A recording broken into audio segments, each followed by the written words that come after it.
अस्सलाम वालेकुम। आज 28 फरवरी और दिन है बुध का। इंतज़ार की घड़ियां ख़त्म हो गई हैं। बिल आखिर नोटिफिकेशन जारी कर दिया गया है और कौमी असम्बली का इजलास कल 29 फरवरी दिन 10 बजे बुला लिया गया है। मामला आपको पता ही है कि सदर पाकिस्तान आरिफ अलवी साहब ने असम्बली वापस भेज दी थी। एतराज़ात लगा दिए थे कि ईवान नामुकम्मल है और जब तक PTI की मखसूस नशिस्तें उनको नहीं दे दी जाती तब तक असम्बली का इजलास तलब नहीं किया जा सकता।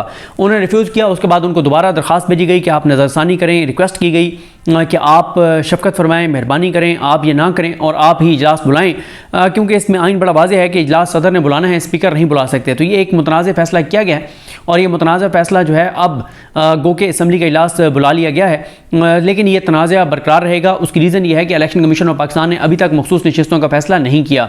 अब इस सारी सूरत हाल में कल इजलास होने जा रहा है और इसमें एक चीज़ बड़ी इंपॉर्टेंट है कि आज जो दोनों साइडें हैं, यानी हुकूमती साइड भी और अपोजिशन, जो PTI मैंडेट तो उनके पास था, लेकिन जिस तरह से इलेक्शन हुए और इलेक्शन कमीशन ने जिस तरह से इलेक्शन करवाए और जो उसके नतीजे वो आपके सामने हैं, तो अब दोनों के MNAs जो हैं वो इस्लामाबाद पहुँचे हुए हैं और दोनों जो है वो इंतज़ार की सूली पर लटके हुए थे। क्या होगा, क्या नहीं होगा, इजलास होगा, नहीं होगा, होगा कैसे होगा, क्योंकि उसकी वजह यह है कि अब 29 फरवरी से आगे मामला जा नहीं सकता और क्योंकि 29 फरवरी से आगे मामला जा नहीं सकता तो इसलिए फिर अब स्पीकर ने इजलास बुलाया है। लेकिन इसके ऊपर सवालात बरकरार हैं कि अब ये चीज़ें किस तरह आगे बढ़ेंगी। लेकिन ये मैं आपको बता दूं कि आज जो तहरीक इंसाफ की पार्लिमानी पार्टी का इजलास हुआ है उसमें ये फैसला किया गया है कि वो शरीक होंगे और वो टफ़ टाइम देंगे। अब वो कितना टफ़ टाइम देंगे ये तो कल ही पता चलेगा, क्योंकि जो ये अरकान आ रहे हैं असम्बली में, इनमें अक्सरियत जो है वो, यानी अक्सरियत तो आप नहीं कह सकते, बड़ा हिस्सा जो है वो KPK से आने वाले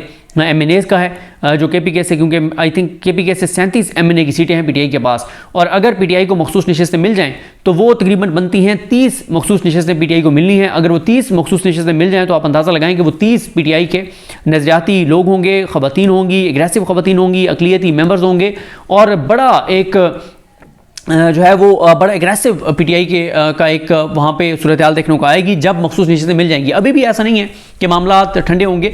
मेरा ख्याल है कि पंजाब से मामला बहुत मुख्तलिफ होगा यहाँ पे, क्योंकि यहाँ पे शेर अफजल मरवत साहब और इस तरह से एग्रेसिव लोग जो हैं वो मौजूद हैं और लीड करने वाला, क्योंकि पंजाब में तो देखें हमें लीड करने वाला कोई नज़र नहीं आ रहा। पंजाब में लीड करने वाला अगर कोई होता है, जैसे मियां असलम इकबाल थे, उनके लिए बड़ी मुश्किलात खड़ी की गई उनकी गिरफ्तारी के लिए। और यही बात कल मैं सुन रहा था जाहिद हुसैन साहब को, जो मुसन्निफ भी हैं, सीनियर तजियाकार भी हैं, उन्होंने यही कहा कि मरीम नवाज़ साहबा जब ईवान के अंदर खड़े होकर ये कह रही थी कि वो मामलात को बेहतर तरीके से चलाना चाहती हैं, तो जब वो ये तकरीर कर रही थी बिल्कुल उसी वक्त तक बाहर सैकड़ों हज़ारों पुलिस एहलकार मौजूद थे और वो PTI के वज़ीर आला के उम्मीदवार की गिरफ्तारी के लिए मौजूद थे कि इसको अंदर नहीं आने देना। तो इस तरह से फिर कैसे मामलात आगे बढ़ेंगे। और ये भी जाहिद हुसैन साहब ने कहा, उन्होंने कहा कि पाकिस्तान की तारीख में इतनी बड़ी तादाद में जो ख़वातीन कैदी हैं पंजाब में नहीं रही कभी जेलों में जितनी इस वक्त हैं, तो मरीम नवाज़ साहबा कैसे फिर ये मामलात आगे बढ़ा सकती हैं, चला सकती हैं जब इतनी बड़ी तादाद में ख़वातीन कैदी मौजूद हैं और इस तरह की सूरत हाल है। तो इसलिए अब कल जो इजलास बुलाया गया है इसमें बड़ी हमें PTI का बड़ा एक हंगामा खेज़ दिन भी बन सकता है। PTI बहुत टफ टाइम दे सकती है, बहुत सख्त प्रोटेस्ट कर सकती है, क्योंकि शेर अफजल मरवत साहब पहले ही ये बात कहते हैं कि हमें एग्रेसिव स्टांस लेना चाहिए। और इसके अलावा PTI हफ्ते वाले दिन एहतजाज की पहली कॉल दे चुकी है और इस्लामाबाद में शेर अफजल मरवत साहब ने लीड करना है, तो उससे पहले अब कल का दिन बड़ा हंगामा खेज़ होगा। कल एक तरफ तो कौमी असम्बली में ये सारे मामला चल रहे होंगे, दूसरी तरफ कल इमरान खान साहब की जो इमरान खान साहब के 3 केसेस लगे हुए हैं, टोटल 4 केसेस में इमरान खान साहब इस वक्त अरेस्ट हैं, 3 केसेस कल लगे हुए हैं। और ये आपको जो लास्ट मैंने एक इस्लामाबाद कोर्ट से वीडियो की थी उसमें बताया था कि पहली मरतबा हम ये देख रहे हैं कि इतनी शॉर्ट डेट इमरान खान के केसेस में पड़ी है।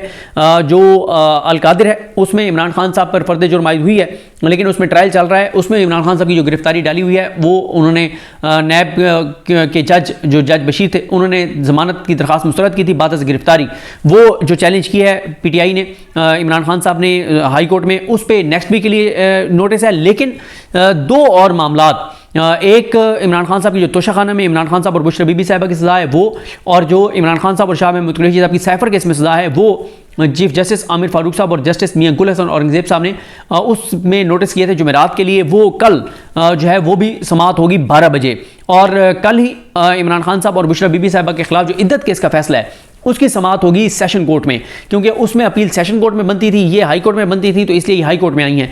तो ये कल इमरान खान साहब, एक तरफ तो इमरान खान साहब के केसेस चल रहे होंगे 3 अदालतों में। अच्छा, इसमें प्रोसेस भी मैं आपको बता दूं कि कल अगर PTI के जो वकील हैं कल वो बहस अपनी मुकम्मल कर लेते हैं तो उसके बाद फिर जो अपोजिट साइड है वो उसको नेक्स्ट डे के लिए भी नोटिस किया जा सकता है, 4 दिन बाद के लिए भी किया जा सकता, नोटिस तो नहीं, नोटिस तो हो चुका है, यानी उनको सुनने के लिए समाअत जो है वो 3-4 दिन बाद की भी रखी जा सकती है, नेक्स्ट जो कमिंग मंडे है उसके लिए भी रखी जा सकती है।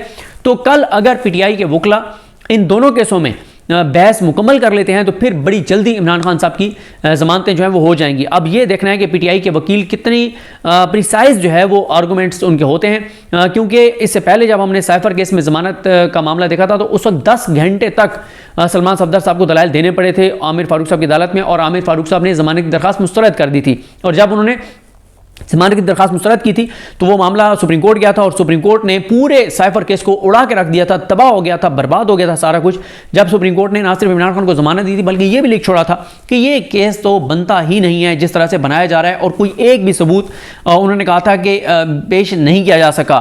तो इस लिए साइफर केस में इमरान खान साहब की ज़मानत 100% कन्फर्म है, और उसकी वजह यह है कि आमिर फारूक साहब अकेले ये केस नहीं सुन रहे। पहले जब उन्होंने सुना था तो वो अकेले ये केस सुन रहे थे, इसलिए उन्होंने मुस्तरद की थी ज़मानत की दरख्वास्त। लेकिन उसके बाद आमिर फारूक साहब का जो फैसला चैलेंज हुआ था सुप्रीम कोर्ट ने बड़ी सख्त ऑब्जर्वेशन दी थी आमिर फारूक साहब के फैसले के खिलाफ।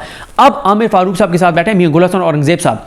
अगर आमिर फारूक साहब नहीं भी देंगे ज़मानत तो ये एक से बराबर हो जाएगा। ये नहीं हो सकता कि मियां गुल हसन औरंगजेब साहब ज़मानत ना दें, क्योंकि साइफर केस को के ट्रायल को 2 बार जो जज स्टे कर चुका है, रोक चुका है, 2 बार उस ट्रायल को कलअदम कर चुका है, वो जस्टिस मियां गुल हसन औरंगजेब साहब हैं, वो साथ बैठे हुए हैं। तो उनकी मौजूदगी में ये मुमकिन नहीं है कि इमरान खान साहब की ज़मानत मुस्तरद हो जाए, क्योंकि जिस तरह से वो केस चला है वो पूरा केस आमिर फारूक साहब ने भी सुना हुआ है, गुल साहब ने भी सुना हुआ है, लेकिन मियां गुल साहब ने जो है वो उसके ऊपर बड़े ज़बरदस्त शानदार फैसले दिए हैं जिसको सब ने सराहा के ज़बरदस्त फैसले हैं। और एक बार मियां गुल साहब और उनके साथ एक और जज थे, नाम मुझे याद नहीं है, वो आमिर फारूक साहब का एक फ़ैसला है इन कैमरा और जेल प्रोसीडिंग वाला, उस फैसले को भी सेट असाइड कर चुके हैं मियां गुल साहब। तो ये बड़ा इंपॉर्टेंट है। और इसी तरह से जो इद्दत केस है उसमें भी मेरा नहीं ख्याल कि इमरान खान साहब और बिशर बीवी साहब की ज़मानत ना हो, क्योंकि वो फैसला पहले ही जो है वो गले पड़ चुका है। उसके ऊपर बहुत ज़्यादा एतराज़ात सामने आए। खुद नून लीग वाले कहते हैं कि उस फैसले का बड़ा रिएक्शन आया। इनके हामी साहब भी कह रहे हैं कि उसको वजह से ख़वातीन में बड़ा रिएक्शन आया और ख़वातीन वोटर बहुत ज़्यादा निकली उस फैसले की वजह से, उस पर रिएक्ट किया ख़वातीन ने। तो एक तरफ कल शाहराह दस्तूर पर कौमी असम्बली का इजलास हो रहा होगा, और कौमी असम्बली का जो इजलास है उसमें ये सारा कुछ चल रहा होगा। कौमी असम्बली के इजलास में जो इसमें भी ये आपको बता दूं कि कल जो इजलास होगा उसमें जो 9 मुंतखब अरकान कौमी असम्बली हैं वो हलफ लेंगे, उनके उसके बाद वो रजिस्टर पर दस्तखत करेंगे, और उसके बाद क्या होगा, उसके बाद स्पीकर का इंतखाब होगा। स्पीकर का इंतखाब खुफिया बैलेटिंग के जरिए होगा। उसके बाद स्पीकर के इंतखाब के बाद डिप्टी स्पीकर का इंतखाब, नए जो स्पीकर बनेंगे वो आगे करवाएंगे। और उसके बाद क्या होगा कि नेक्स्ट डे के लिए या यानी जुमे के लिए या हफ्ते के लिए जो रख दिया जाएगा वो वज़ीर-ए-आज़म का इलेक्शन जो है वो रख दिया जाएगा। वो कल जुमे के लिए भी हो सकता है, वो हफ्ते के लिए भी हो सकता है, और फिर कागजात नामजदगी जमा होंगे और प्राइम मिनिस्टर का इंतखाब जो है वो होगा। इसमें मैं आपको बता दूं कि जो वज़ीर-ए-आज़म का इंतखाब होगा वो ओपन वोटिंग के ज़रिए होगा। उसमें होता यह है कि एक लॉबी जो है वो एक उम्मीदवार के लिए मुख्तस कर दी जाती है, दूसरे उम्मीदवार के लिए, और फिर एक लॉबी में एक साइड के लोग जाते हैं, दूसरी साइड के लोग दूसरी लॉबी में जाते हैं, और वहाँ पे गेट के ऊपर जो है वो बैठे होते हैं, स्टाफ बैठा होता है, वो नाम नोट करता रहता है। और इसमें अगर सुन्नी इत्तेहाद कौंसिल जिसमें शामिल हुए तहरीक इंसाफ के लोग, अगर कोई जो है वो फ्लोर क्रॉसिंग करेगा भी सही, तो उमर बंदियाल साहब के फैसले के मुताबिक, इजाजुल हसन साहब और मुनीब अख्तर साहब के फैसले के मुताबिक वो वोट काउंट नहीं होगा, और क्रेडिट जाता है साबिक chief justice Pakistan justice Umar Bandial साहब, इजाजुल हसन साहब, मुनीब अख्तर साहब, इन अजीम जजेस को ये क्रेडिट जाता है कि उनकी वजह से लोटक रेसी जो है वो बंद हुई और फ्लोर क्रॉसिंग बंद हुई। अब यह है कि अगर कोई फ्लोर क्रॉस करेगा तो एक तो उसका वोट काउंट नहीं होगा और साथ वो डी-सीट भी हो जाएगा। इतना सख्त उन्होंने जो है वो फैसला दिया था। दूसरी तरफ बल्ले वाला फैसला जो है उसकी वजह से आज के दिन तक अनसर्टेनिटी है, क्योंकि तहरीक इंसाफ के पास बल्ला नहीं था।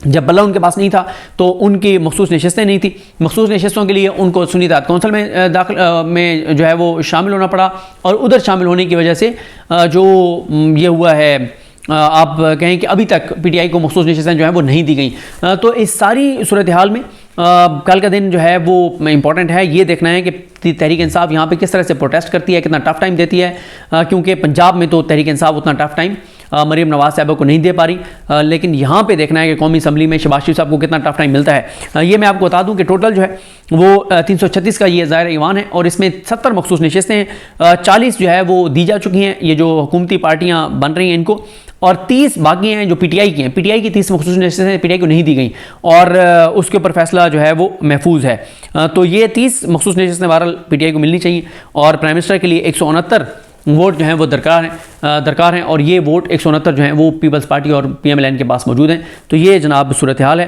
कल लगता तो यही है कि कल हंगामा खेज़ एक दिन होगा और बड़ा प्रोटेस्ट करेगी पीटीआई। देखते हैं चीज़ें किस तरह आगे बढ़ती हैं। मुझे अपने दुआ में याद रखें। अल्लाह करीम हम सबका हमें नासर। अल्लाह हाफ़िज़।